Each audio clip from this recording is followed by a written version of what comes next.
Hi there, I'm Jessica Drossin and I create textures, actions, and overlays for photographers. Today I'm going to show you how to use my new Force of Nature Pack 2 light effects. First of all, let's start by going into the folder to grab some of the flares. I'm going to just select a couple at random. First I'll grab long flare number 10. You have two ways of adding this. You can simply drag it in, or you can go up to your select menu, All, Edit, Copy, and then go to the photo that you want to add it to and say Edit, Paste. Then you can either just take any dark overlay and put it in screen mode, or you can use this action. Because this is a dark overlay, I'm going to use the dark overlay action. There's a little prompt here that reminds me to make sure that I do have that overlay selected. I hit OK, and there we go. Now I can move the overlay around. I created them large enough that you have some room to play with it a little bit.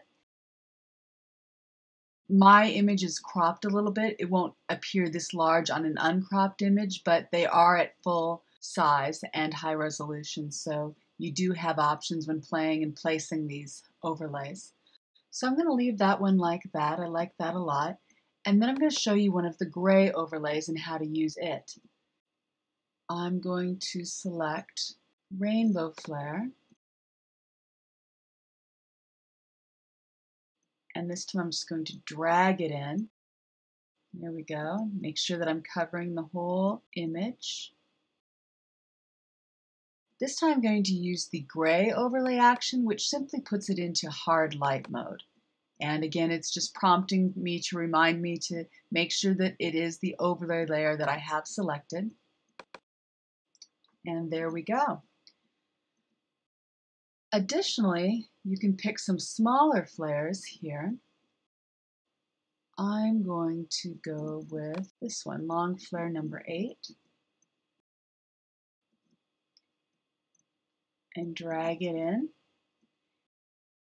Since it's dark, I'm going to hit dark overlay action.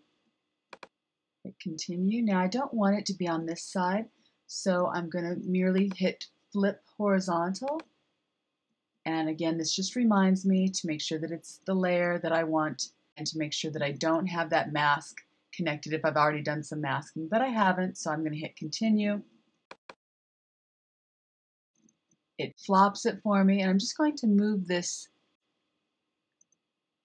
right where I want it. It could be maybe right about here. Here. Anyway, there we go. Now I'm going to show you how you can use some of the color actions on this. So let's do fill in peachy. And as you can see, that changes our color space, warms it up a little bit. I'm going to take off these flares now, and I'm going to show you a couple of the light leaks. Let's see here. Maybe light leak number 5. Just grabbing these at random. Making sure that it's all the way across. And now because it's dark, I am going to put it in dark overlay action mode. And there we go. It has that great vintage effect from like a Diana camera where some light has gotten in and has altered the look of the film. Now I'm going to show you another. I've got a lot here. Let's show you light leak number 15.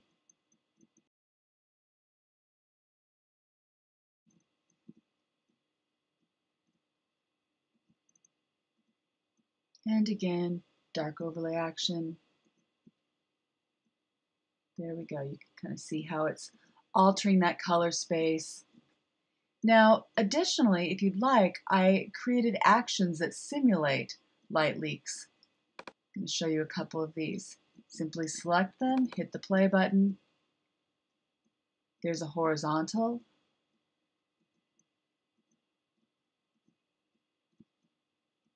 Here's another. Number 3. This one might be my favorite. When you look at a lot of the old vintage light leaks, they actually have hard edges to them. So that's how that one looks. These band it vertically.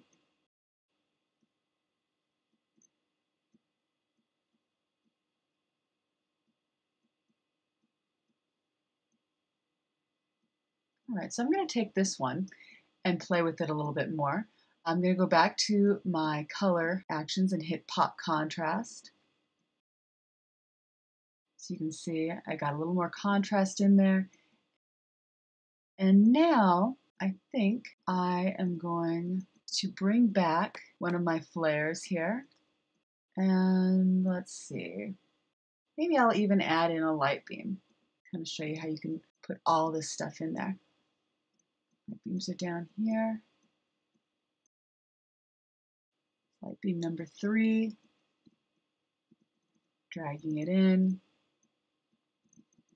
I want it to come from the other side. So first I'll hit dark overlay action. Then I will hit flip horizontal.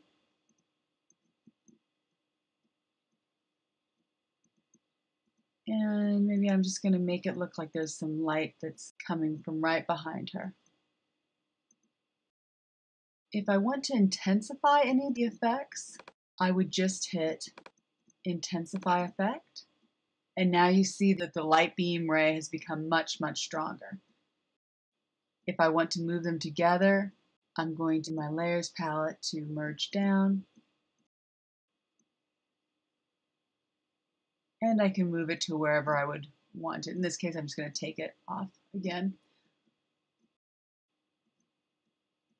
So I hope this tutorial has kind of showed you some of the fun and the layering that you can have playing with these light actions from Force of Nature Pack 2 light effects.